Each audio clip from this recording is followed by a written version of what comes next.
Graça e paz, irmãos. Amém? Quem está feliz diz amém.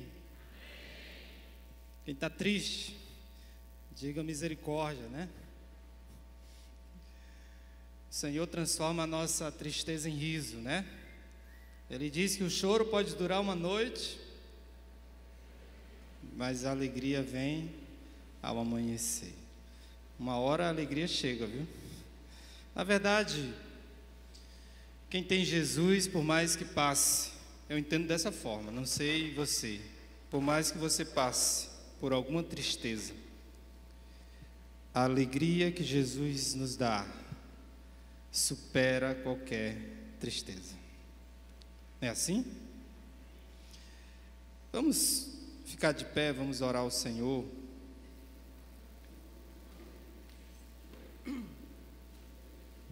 Depois desse resgate aí, né, do grupo Logos, me converti em 97, aliás, 98. Vai fazer 20 anos já, fez 20 anos de convertido. Vai fazer 20 anos, aliás, no próximo ano. Eu lembro que essas músicas, que são muito mais antigas do que essa época, né? Aí o Daniel resgatou aqui essa música do grupo Logos, que tem uma letra muito profunda, né? Porque tudo aquilo que nós almejamos nessa vida é paz, a paz que só Cristo pode oferecer. Não o que o mundo oferece, mas o que Cristo pode oferecer. Vamos curvar nossas cabeças, vamos orar.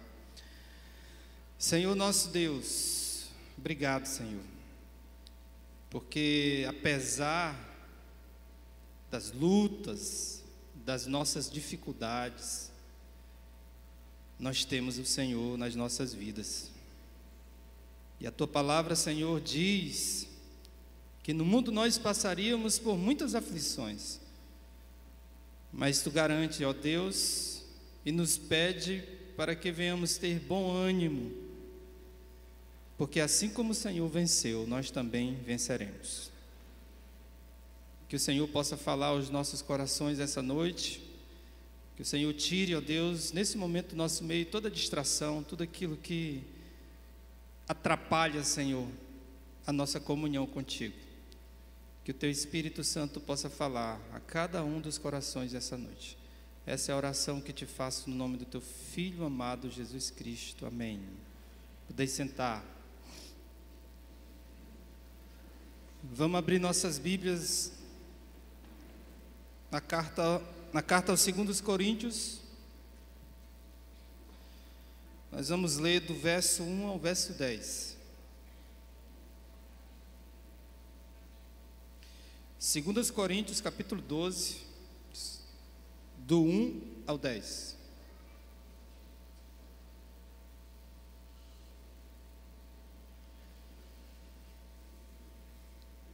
Carta de Paulo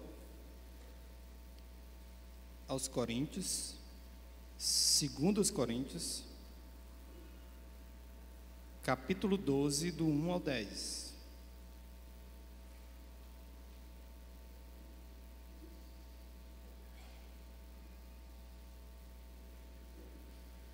Quantos podem dizer amém? Nem todos puderam dizer, né? Porque eu acredito que ainda tem alguns ainda procurando.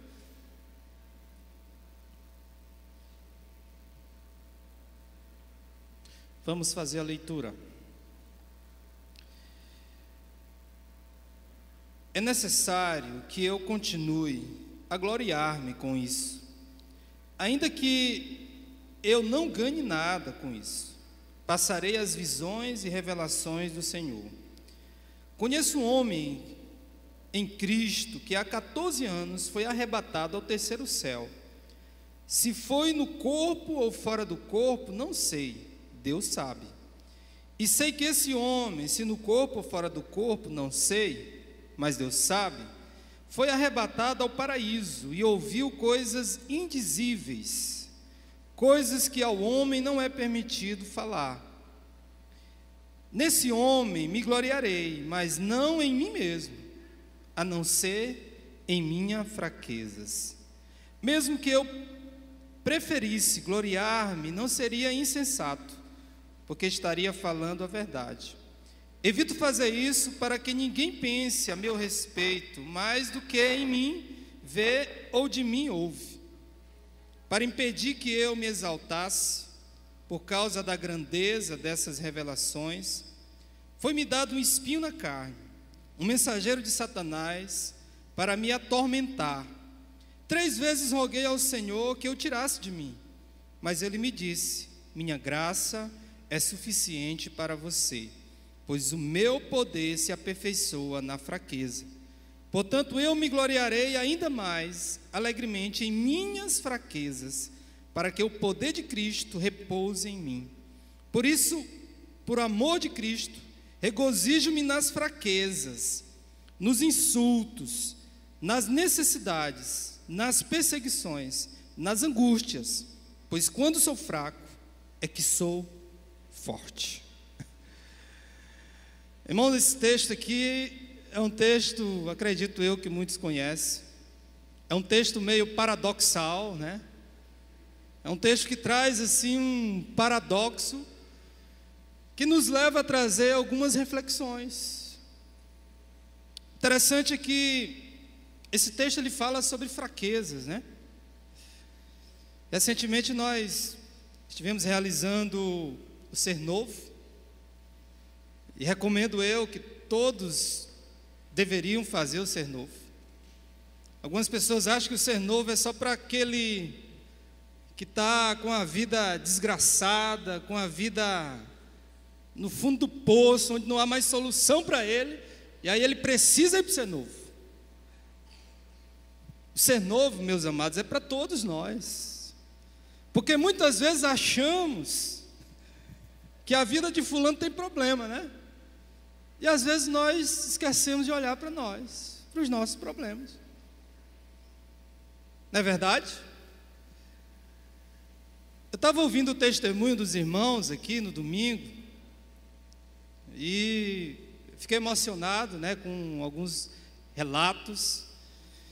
E uma das coisas que me impressiona, né, nesse processo, nesse agir de Deus, que eu entendo que o Ser Novo é uma ferramenta que Deus usa para manifestar o seu agir na vida das pessoas.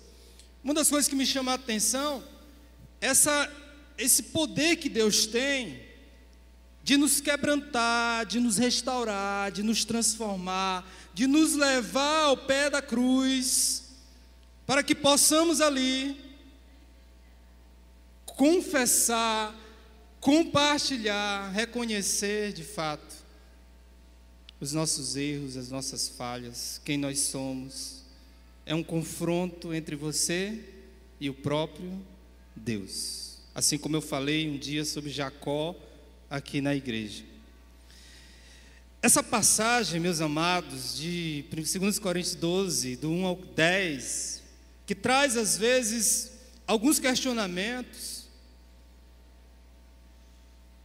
ele fala diretamente aos nossos corações, porque, interessante, o apóstolo Paulo aqui nesse texto, e quem conhece a trajetória da vida de Paulo, sabe o homem que Paulo se tornou. Alguns dizem que depois de Cristo, Paulo. Alguns dizem que se não fosse Paulo, o evangelho, o cristianismo não seria o mesmo. Tem outros que exageram em relação a Paulo. Mas uma das coisas que a gente observa é que Paulo ele se torna uma referência para o cristianismo. É claro, nunca ofuscando Cristo, né? Mas Paulo ele se torna uma referência. Um homem dedicado a Deus, que foi restaurado, transformado pelo poder de Deus. E que nesse texto aqui revela um pouco da sua humanidade, do seu lado humano, e que de alguma maneira nos ensina e nos mostra também a olharmos para nós e percebermos também que nós somos humanos. Porque às vezes eu me deparo com alguns crentes que me parece que não são mais humanos, né? Que já se tornaram, sei lá, seres, sei lá, que estão acima da humanidade, que se tornaram talvez tão grandes, tão poderosos, que não havia mais a necessidade de viver mais nessa terra.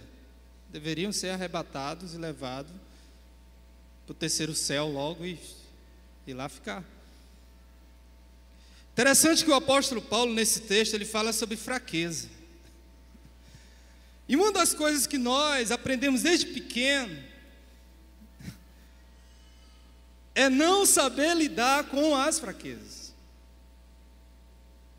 Quando um pai vê um filho chorando, né? O pai briga logo, né, com ele. Menino, larga de ser besta. Homem não chora, né? Isso é coisa de fraco, é coisa de frouxo.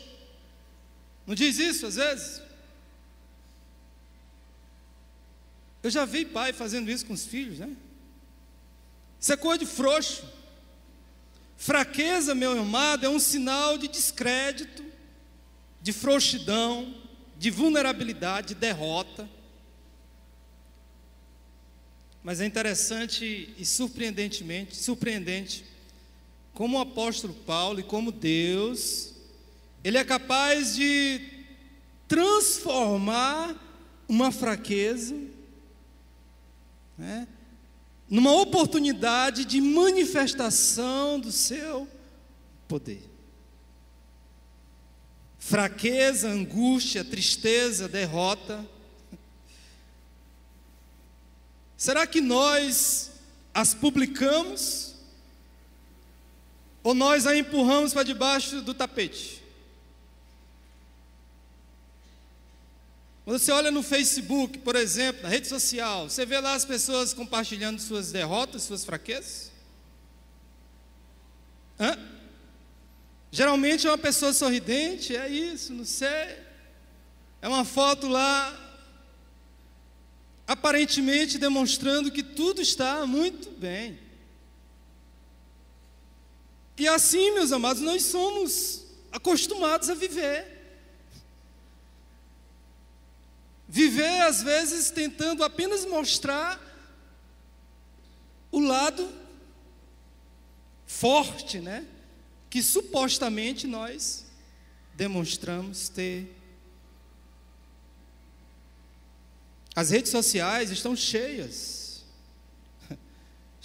né? Todo dia está lá a gente postando, as pessoas felizes, as pessoas demonstrando lá suas vitórias, suas conquistas, mas dificilmente lá a gente vê as pessoas compartilhando as suas fraquezas. A questão é, por que nós não sabemos lidar com as nossas fraquezas? Por quê? Por que nós não sabemos lidar com isso? Às vezes nós achamos, irmãos, e não sabemos lidar com as nossas fraquezas, porque achamos que elas nada têm a ver com a ação de Deus nas nossas vidas. Geralmente, uma fraqueza está associada a quê? É o diabo, é Satanás. Essa fraqueza essa situação, essa deficiência, ela vai determinar o meu fim, vai ser o fim da minha vida em relação a isso. E muitas vezes achamos que isso não tem nada a ver com a ação de Deus. Quando nós olhamos para esse texto, o que nós percebemos aqui? Nós percebemos duas coisas. Esse texto aqui, ele tem uma divisão aqui. Nos primeiros 4 versículos, nós vemos que Paulo, ele tem uma visão, uma revelação sobrenatural. O texto diz que Paulo, ele vai ao terceiro céu, e ele faz uma descrição aqui que ele foi no próprio paraíso. E nos outros versículos é interessante observar que Paulo já passa a descrever uma outra coisa. Ele já passa a descrever as suas fraquezas, associado a um tal de espinho na carne. Versículo 5, onde ele descreve esse espinho. Ou seja, Paulo conta a experiência do arrebatamento, E ele demonstra isso, que foi a um lugar onde ninguém jamais foi. E Paulo conta essa experiência para uma igreja. Talvez, olhando para as igrejas que Paulo escreveu, ele escreve essa experiência e descreve para a igreja mais carnal do Novo Testamento. A igreja mais problemática, a igreja mais doente, que era a igreja de Corinto. Por que Paulo, ele veio fazer as suas revelações, ou essas revelações, justamente para a igreja de Corinto? Porque Paulo, meus amados, ele estava sendo, lá naquela igreja, ele estava sendo acusado de ser um apóstolo inferior aos outros que estavam lá naquela igreja. Ou seja, aquelas pessoas estavam colocando ali descrédito em Paulo, estavam colocando dúvidas sobre o apostolado de Paulo. E Paulo, então, ele usa esse capítulo para fazer uma autodefesa, para mostrar para aquelas pessoas quem ele era de fato, e as coisas que Deus, de alguma forma, estava agindo e se manifestando na sua vida. É interessante a gente observar um pouco a respeito da igreja de Corinto. A saber, por exemplo, como era o contexto dessa igreja. Corinto, meus amados, era uma cidade que a gente usa até quando está fazendo os estudos, né, no seminário. Usava muito essa referência, os professores de geografia bíblica. Era uma cidade cosmopolita. É uma cidade cosmopolita, é uma cidade culturalmente, né? E uma cidade politicamente importante, grande, uma cidade próspera. Suponho que havia naquela época em Corinto mais de 800 mil habitantes.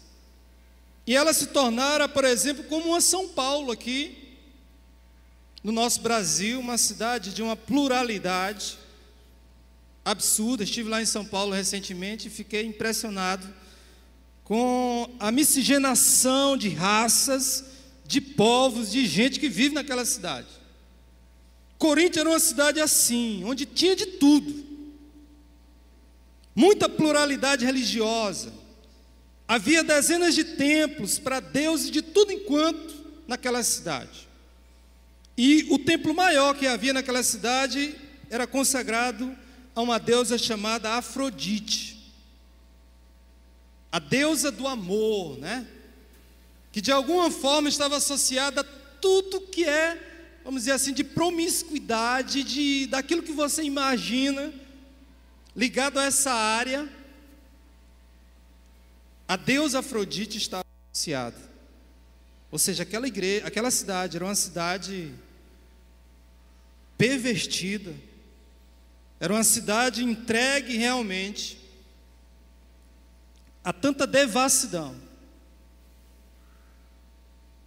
E essa igreja, a igreja de Corinto, cada dia mais ia perdendo a sua identidade.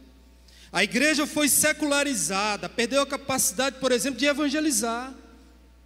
A igreja estava muito mais tratando os seus problemas internos do que influenciando aqueles que estavam fora.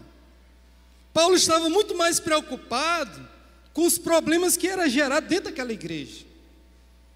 Problema de toda natureza. Para vocês terem uma ideia, na igreja de Corinto,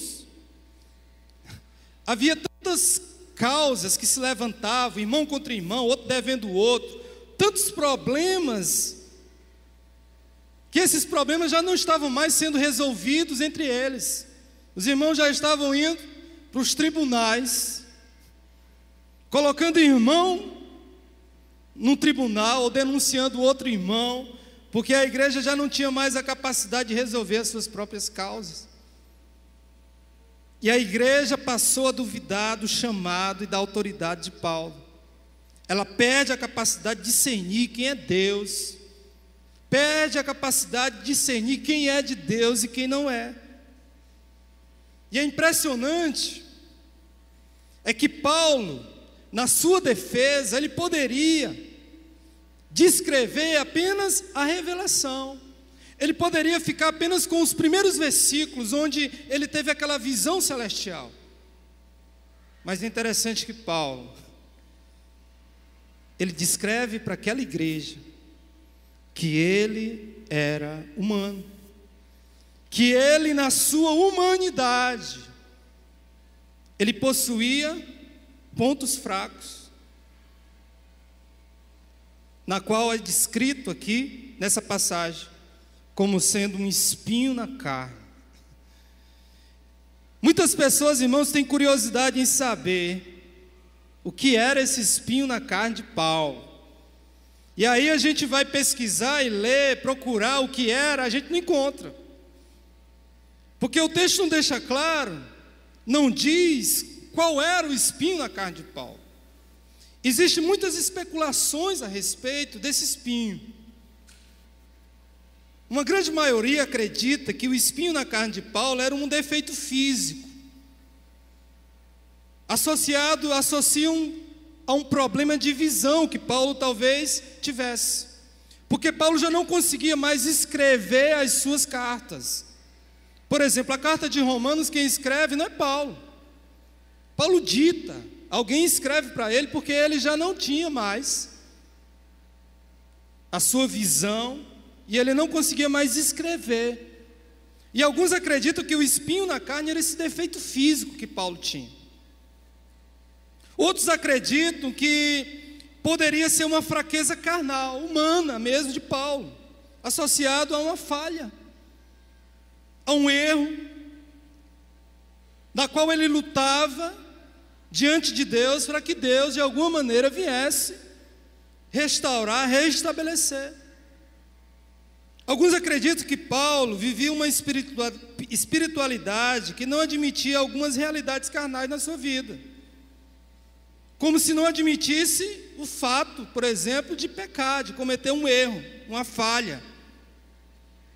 E é como se ele não admitisse isso na sua vida. E por essa razão, alguns acreditam que ele se frustrava, como dizem alguns textos que ele diz, né, aquilo que eu quero fazer eu não faço, o bem que eu faço eu não consigo fazer, e lutava constantemente contra isso. Mas a questão é, irmãos, a despeito do que seja, ou de qual seja esse espinho, a verdade é que isso incomodava a vida de Paulo. Isso era um incômodo na vida dele, porque o espinho na carne exercia forte influência na vida dele. E é incrível que o espinho exerceu muito mais influência do que, por exemplo, o arrebatamento ao terceiro céu, na qual ele teve uma visão de Deus. E é que o texto diz, nessa visão que ele teve, ele viu coisas inefáveis. A Bíblia diz aí, em outras traduções, usa essa expressão inefável. Aí eu fui no grego para saber, né, o texto lá, o que significa no grego essa palavra inefável. Que talvez para você está soando aí como algo, pastor, traduz aí o que significa isso aí. No grego, meus amados, a palavra inefável, ela é traduzida assim: algo que não se presta para ser expresso pela língua humana. É algo que, por mais que Paulo tentasse chegar aqui para você e dissesse assim, rapaz, eu vi isso aqui, ele não conseguiria falar.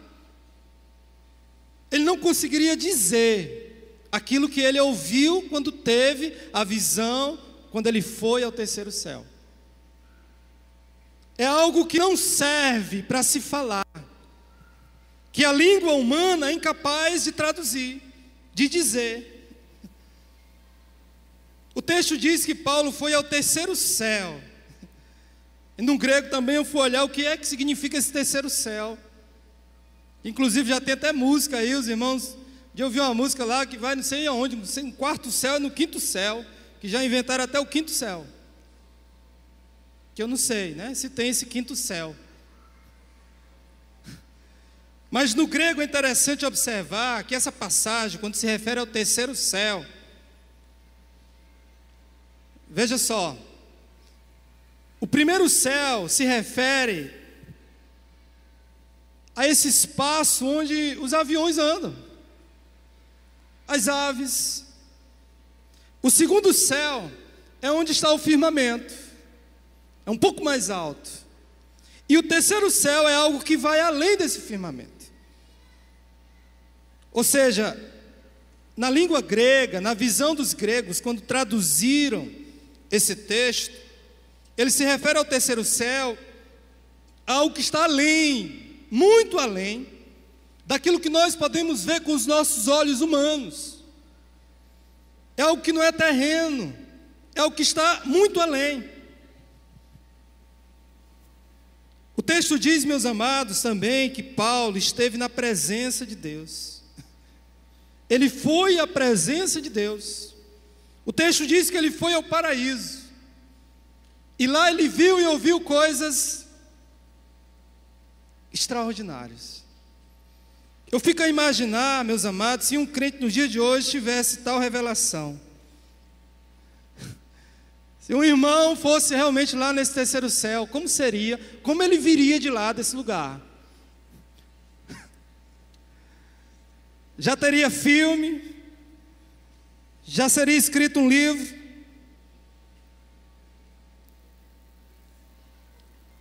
Já faria uma igreja para esse irmão. Ele já seria considerado talvez um apóstolo.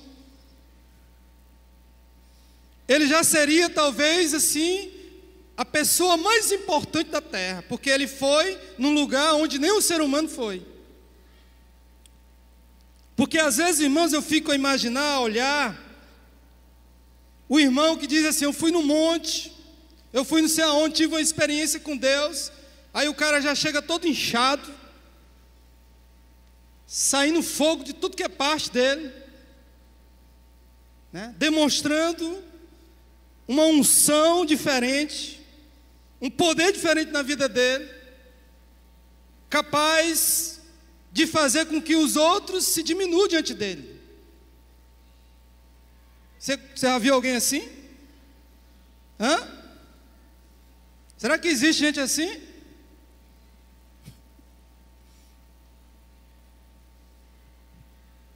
O apóstolo Paulo, meus amados, ele teve uma visão sobrenatural.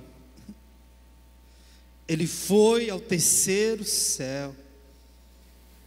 Às vezes, meus amados, o camarada vai a um monte, diz que viu um anjo, e volta cheio de soberba, cheio de vaidade.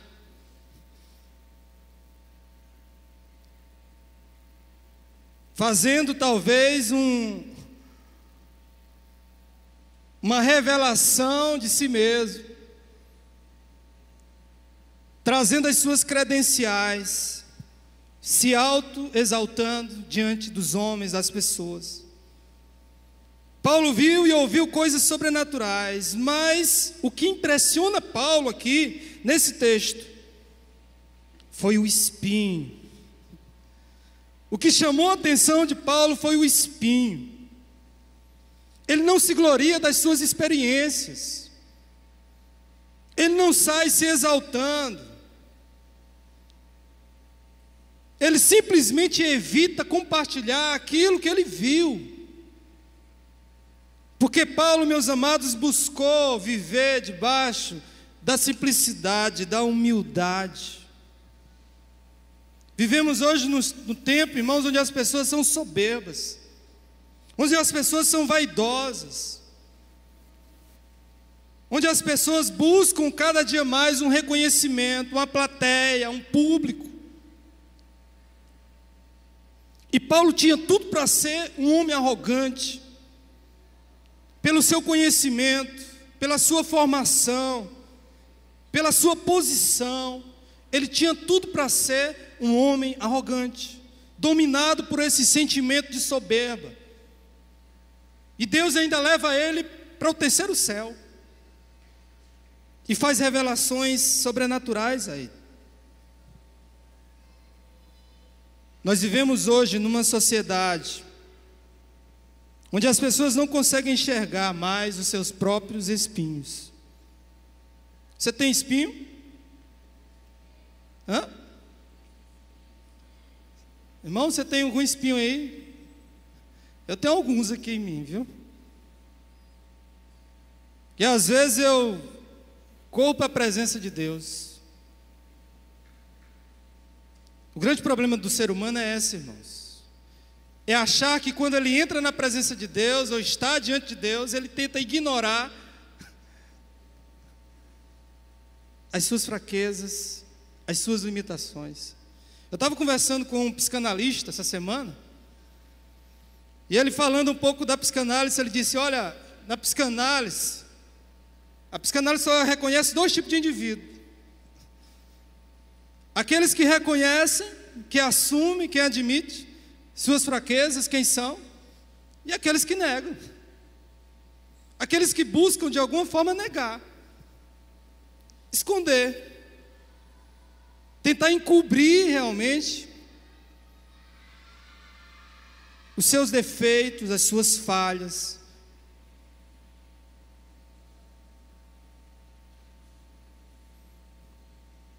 Procuramos às vezes, irmãos, espinhos na carne dos outros. E quando nós encontramos um espinho no outro, sabe o que a gente faz? A gente faz muitas vezes como os fariseus, quando encontram aquela mulher, pegam em adultério, né? Estava lendo esse texto essa semana, em João. E a turma começa então a pegar umas pedras para quê? Para jogar na mulher. Aquela frase poderia ser assim: aquele que não tem espinho, tira a primeira pedra. E Jesus se volta para aqueles homens e eles soltam as pedras, porque Jesus fez com que eles lembrassem e olhassem para eles mesmos. Quando nós muitas vezes, irmãos, descobrimos os espinhos em nosso semelhante, nós buscamos atirar pedras. A visão que Paulo teve, indo ao terceiro céu, não roubou dele a visão de si mesmo. Ele olhou para ele mesmo. Amados, eu li um livro que eu recomendo a todo irmão ler. Eu acho que todo crente deveria ler esse livro. Conversando com um pastor amigo meu essa semana, ele disse: pastor, eu já li esse livro várias vezes, de vez em quando eu tenho que ir lá ler ele novamente, porque ele trata da nossa natureza, de quem nós somos. O livro é O Impostor que Vive em Mim. Quem já leu esse livro? Levanta a mão aí. Pouca gente já leu. Eu recomendo esse livro a todo mundo ler. A partir do dia que eu li o livro, O Impostor que Vive em Mim, eu saí buscando os livros desse autor. Os outros livros, né? Porque é impressionante ali como ele aborda essa questão da nossa humanidade. E revela que existe um impostor em nós. Que muitas vezes o impostor é aquele que vocês estão vendo, aqueles que você observa e vê, e que você é incapaz de observar o que está por trás daquela pessoa. Aparentemente, tem uma frase do livro que eu acho bacana, quando ele diz assim, ó: nenhuma quantidade de maquiagem espiritual pode nos tornar mais apresentáveis diante de Deus. Traduzir de novo, lê de novo: nenhuma quantidade de maquiagem espiritual, olha só, ele usa essa expressão, maquiagem espiritual, pode nos tornar mais apresentáveis a Ele.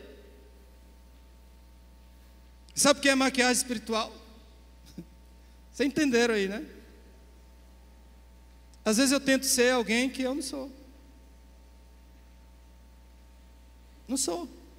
Em casa eu não sou uma pessoa gentil, educada, mas em outro lugar eu busco ser isso, aquilo que eu não sou, que muitas vezes as pessoas não percebem, mas Deus sabe e vê. Existe outra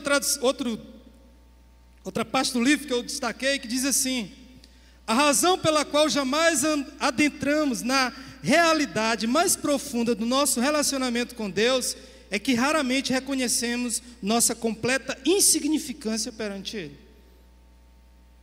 Ou seja, nós estamos diante de Deus achando que somos merecedores, que somos dignos, que podemos causar diante de Deus. E na verdade, meus amados, nada que nós venhamos fazer diante de Deus vai ser capaz, ou é capaz, de trazer algum tipo de mérito, merecimento. Nós vivemos pela graça de Deus. A misericórdia de Deus são a causa de não sermos o quê?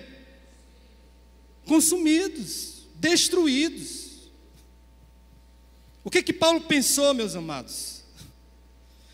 Quando ele teve aquela visão de ir ao terceiro céu, Paulo pensou: não vou tirar meus pés do chão, porque esse chão está corrompido.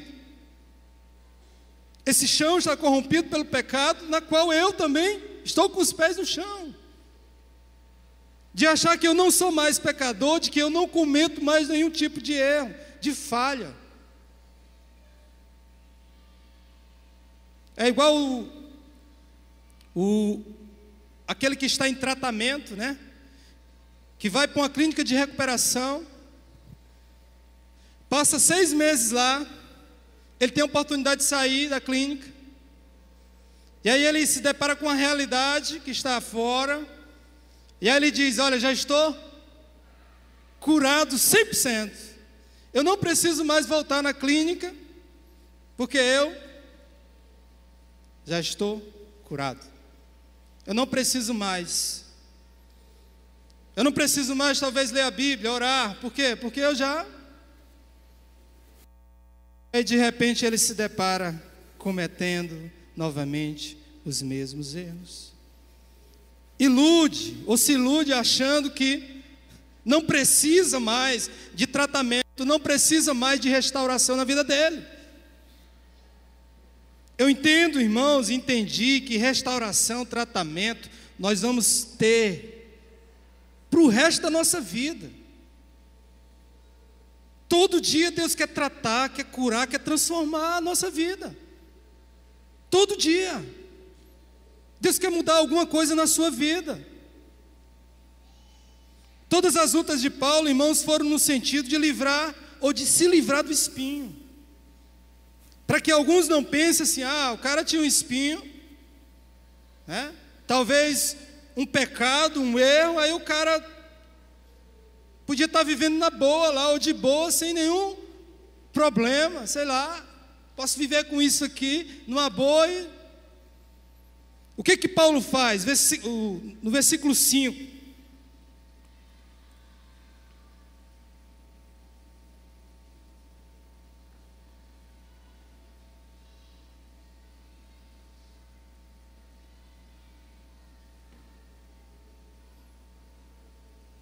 Aliás, versículo 7. Aliás, 7 e 8. Para impedir que eu me exaltasse por causa da grandeza dessa revelação, foi-me dado um espinho na carne, um mensageiro de Satanás, para me atormentar. 3 vezes roguei ao Senhor que eu tirasse de mim.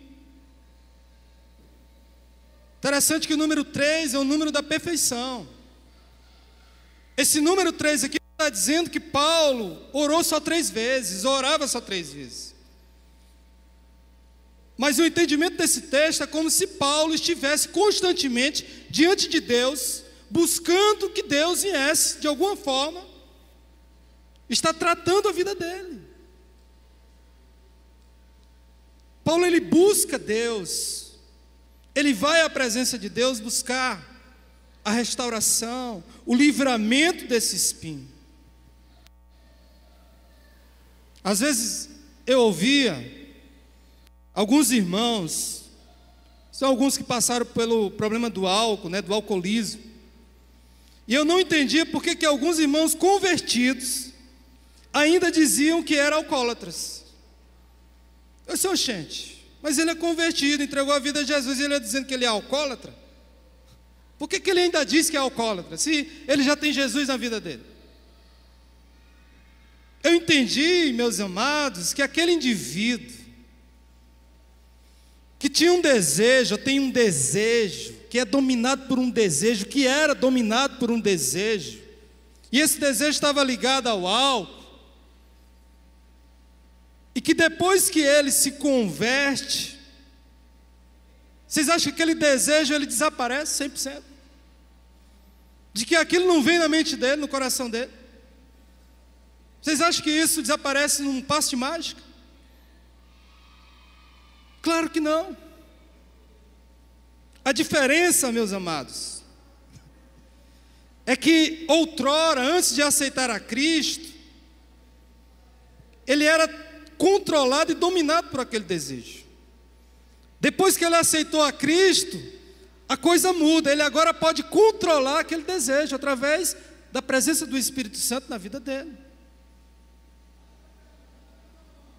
Não é mais o desejo que controla a vida dele, mas ele agora controla o desejo. Porque o Espírito de Deus ajuda, se manifesta na vida dele, a ponto de fazer com que ele tenha o domínio, o controle sobre aquele desejo. Interessante também observar a resposta de Deus. O que Deus responde a Paulo? O que Deus diz a Paulo depois que ele vai por 3 vezes ou por várias vezes na sua presença rogar que Deus o tire aquele espinho na sua carne? Deus diz o que para Paulo? A minha graça, Paulo, te basta. Ou seja, Deus disse: o que você precisa não é se livrar do que lhe incomoda, mas é nunca mais sair debaixo do poder da graça de Jesus Cristo. Você sabe por que o espinho nos ajuda? Ele nos ajuda a reconhecer a nossa fragilidade. Ele nos ajuda a olhar para nós mesmos e ver que nós precisamos cada vez mais sermos dependentes de Deus.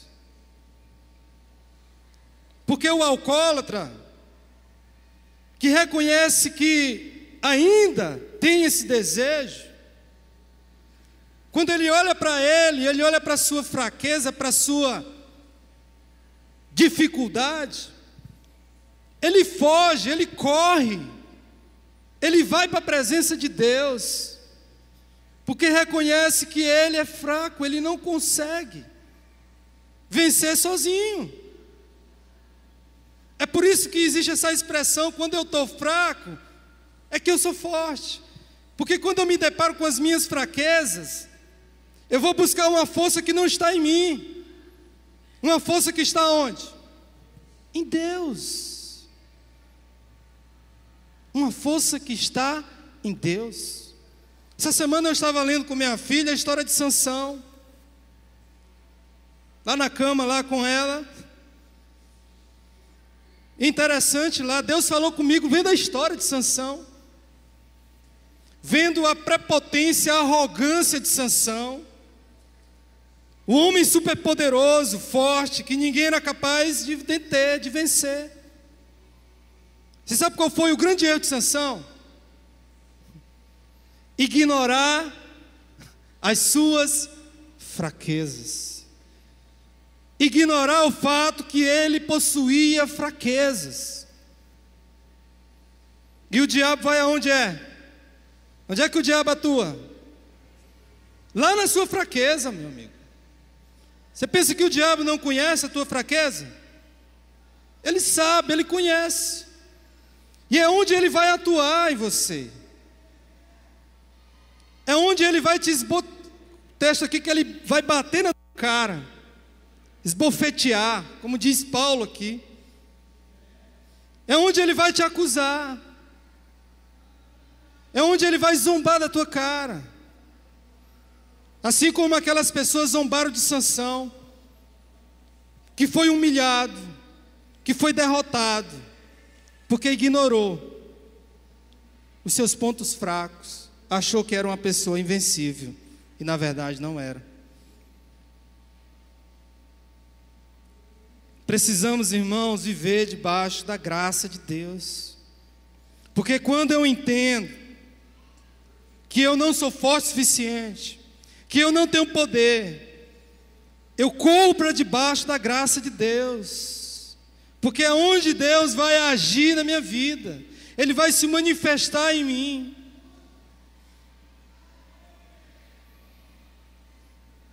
Quando o poder pela qual existimos é a graça, meus amados, ela deixa marcas em nossas vidas. Eu queria encerrar dizendo aqui 3 marcas que a graça de Deus deixa nas nossas vidas. A primeira é que aquilo que paralisa a maioria dos homens será aquilo que vai te fortalecer. Porque a gente só sente prazer quando tudo está no controle. Você já viu alguém, por exemplo, tendo prazer no sofrimento? O cara está sofrendo e está... Acaba de dizer, esse aí é doente, esse cara aí, né? Mas o que Paulo diz aqui nesse texto? Eu sinto prazer em quê? Nas injúrias, nas angústias, no sofrimento. Paulo sente prazer nessas coisas. Tudo aquilo que enfraquece o homem natural é o que fortalece Paulo. Porque quando essas coisas vêm à sua vida, ele corre para debaixo da graça de Deus. Ele se torna mais dependente de Deus. Na fraqueza, nas lutas, nas dificuldades, ele está lá buscando a Deus. E quem não permanece debaixo da graça de Deus, sabe o que faz? Murmura, reclama, começa então a reclamar de tudo, a dizer que Deus não se importa com ele, que Deus não liga mais para ele. Qualquer probleminha na sua vida, você começa então a reclamar, a murmurar de Deus. Outra coisa que nós aprendemos nesse texto é que, independente e a despeito das dores na vida, se estou debaixo da graça, a sensação de plenitude é constante. Como é que está a tua alma? Faça como Davi fazia, né? Alma, como está, ó alma, né? Davi conversava com a sua própria alma. A sua alma está plena?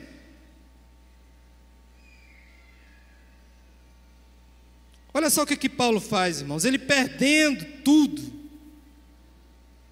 continuava pleno. Muitas pessoas, tendo tudo, continuam vazios, muitos desesperados. Quando Paulo olhava para o problema, ele dizia: eu sei que isso é temporário, eu sei que isso aqui vai passar, é só uma chuva. Isso vai passar. Porque Paulo tinha uma vida plena em Deus. Muitas vezes, irmãos, nós transferimos para Deus o tratamento que a sociedade nos dá. Você foi para uma entrevista de emprego, né? E volta para casa sem um emprego. Aí as pessoas vão olhar para vocês e você é um derrotado, é um fracassado. Tem alguma coisa errada contigo aí, irmão? Tem um negócio aí contigo, tem alguma coisa errada. E às vezes achamos que Deus age dessa forma com a gente. De que Deus vai me acusar, vai apontar o dedo e dizer: olha, tu é... Paulo diz, irmãos, eu sinto angústia, estou sofrendo. Me sinto fracassado, mas eu continuo na presença de Deus, amando a Deus, buscando a Deus, dependendo de Deus. Por último, eu queria dizer que a força de Deus só é dada a quem não se esquece de que tem espinhos. Mesmo que você seja alguém que já foi arrebatado ao terceiro céu, e eu sei que aqui ninguém foi arrebatado ao terceiro céu. Já foi aqui, que eu não conheço. Se foi, não me diga, viu?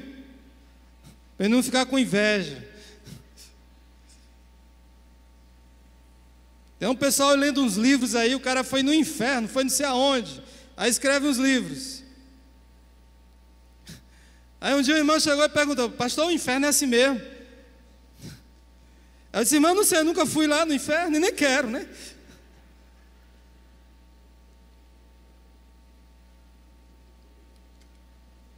Eu não quero nem saber como é o inferno. As pessoas acham às vezes que pastor tem resposta para tudo enquanto, né? Só quem conhece os seus espinhos é capaz de deixar cair as pedras que estão nas tuas mãos. Olhe para os seus espinhos, cuide dos seus próprios espinhos. Faça como Paulo, busque a presença de Deus. Eu queria encerrar só pedindo para vocês abrirem em Isaías 6,5.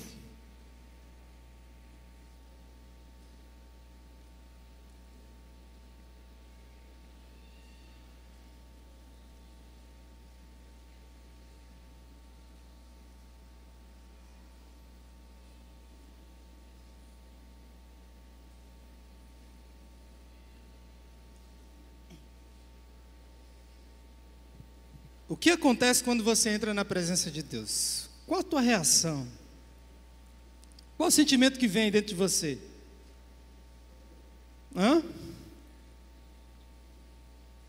Será que quando você entra na presença de Deus, você sai com o peitão inchado, né? Hoje a unção foi daquele jeito. Ou será que quando você entra na presença de Deus, você olha para você e reconhece quem você é? Irmãos, eu não consigo entrar na presença de Deus e de alguma maneira tentar ou ousar extrair um sentimento de empoderamento, porque eu estava na presença de Deus, eu tive aquela experiência com Deus. Eu não consigo isso. A minha sensação, toda vez que entro na presença de Deus, é de humilhação, é de reconhecer que eu não sou nada, que eu sou pequeno, que eu sou falho, que eu tenho defeitos, que eu careço da graça de Deus. Eu fico impressionado com Isaías 6,5. Isaías foi um homem que teve uma visão de Deus. Ele entrou na presença de Deus. Qual foi a reação de Isaías quando viu Deus? Quando se depara com a presença de Deus? O texto diz que ele grita, né? Então gritei: ai de mim, estou perdido, pois sou um homem de lábios impuros. Veja só, primeiro ele olha para os seus espinhos.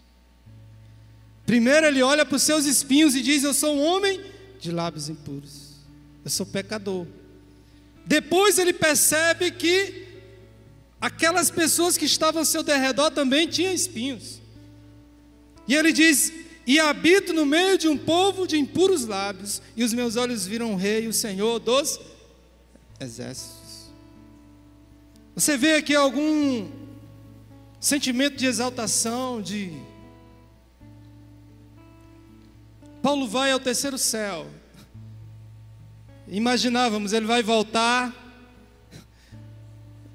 flutuando, não nem pisando mais no chão, de tanta unção, de tanta graça, de tanta glória. Deus frustra Paulo de tal forma que ele volta olhando para os espinhos que ele tinha. Deus diz: ó, abaixa a bola aí, Paulo,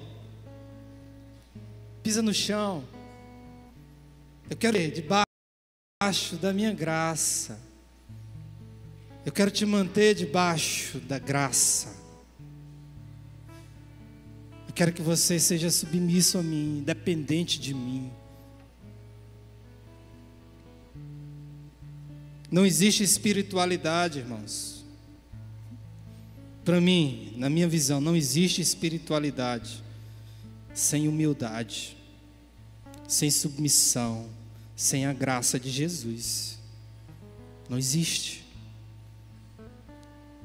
Às vezes eu vejo as pessoas se exaltando, as pessoas se achando,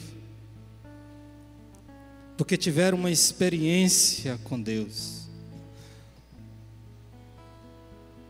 Paulo viveu debaixo da graça de Deus. Ele tinha tudo para atrair para si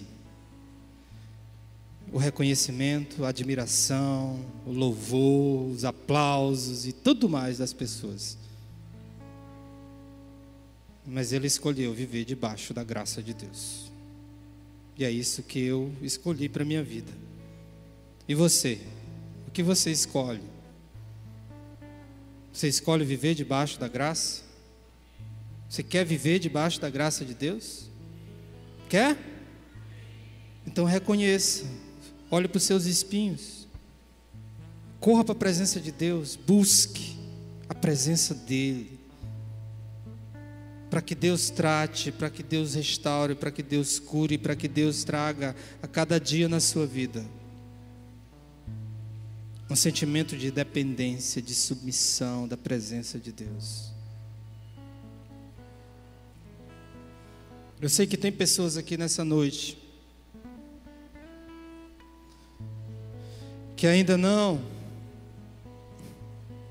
experimentaram, não tiveram ainda uma experiência com Deus. E eu digo para você que a experiência com Deus,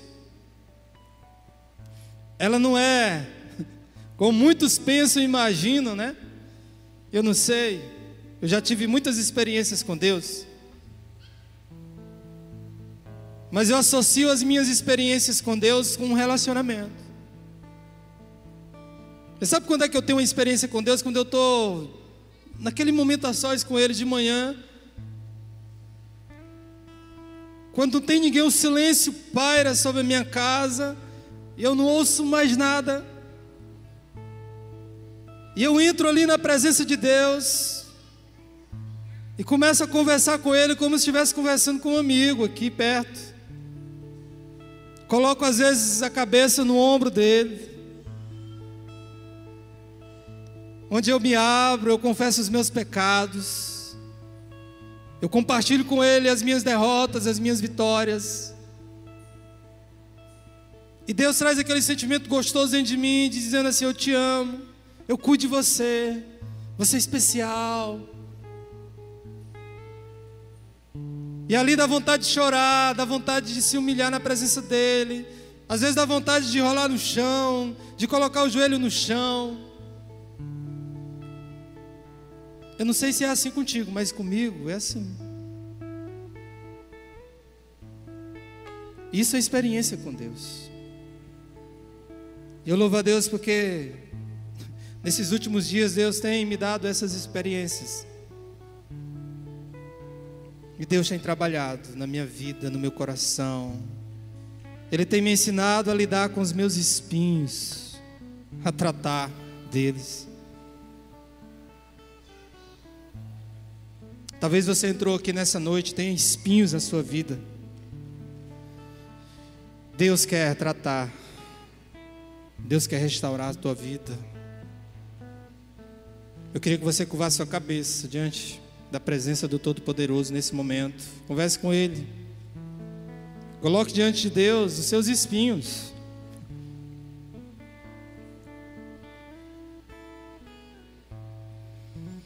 E você que entrou nessa noite aqui, procurando um encontro com Deus, veio para encontrar-se com Deus. Eu quero dizer para você que Deus está aqui. Ele está aí perto de você. Basta você dar o passo e dizer: Deus, entra na minha vida, Senhor. Você quer que Deus entre na sua vida? Você quer que Deus controle, comande a sua vida? Você quer? Levanta a mão, levanta a tua mão onde você estiver. Eu queria orar por você. Amém, glória a Deus. Deus vai controlar a tua vida. Há mais pessoas que querem que Deus controle, domine a sua vida. Você reconhece que não tem mais controle sobre a sua vida. Você admite isso. Pastor, eu não consigo me controlar diante de tantas coisas que eu faço. Deus quer controlar você. É o Espírito de Deus que quer dominar você. Há mais alguém? Levanta a tua mão. Eu quero orar por você. Glória a Deus. Lá atrás, mais pessoas estão levantando a mão.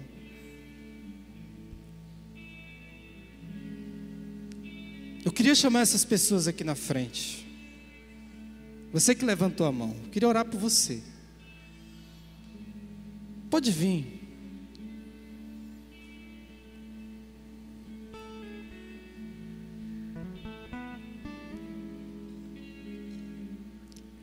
Pode vir, venha.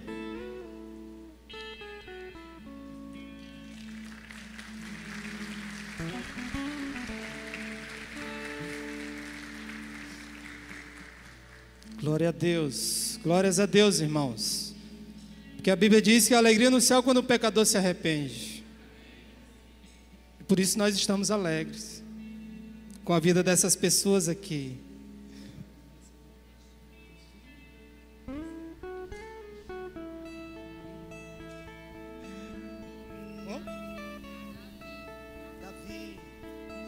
Cristina, Aline, Davi.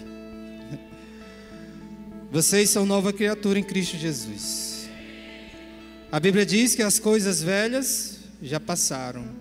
Eis que tudo se fez. Às vezes quando a gente entrega a vida a Jesus, vem uma pergunta: o que será do amanhã? Como é que eu vou? Isso não deve ser uma preocupação.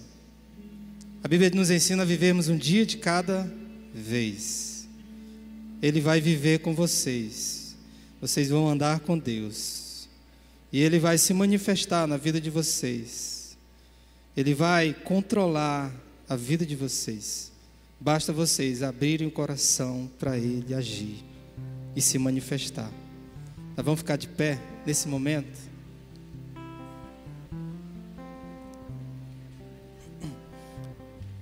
Nós vamos cantar essa canção sobre a graça de Deus. Eu vou pedir o pessoal do Ministério de Integração, onde está? Aqui o Alisson, pode vir aqui, Alisson, na frente.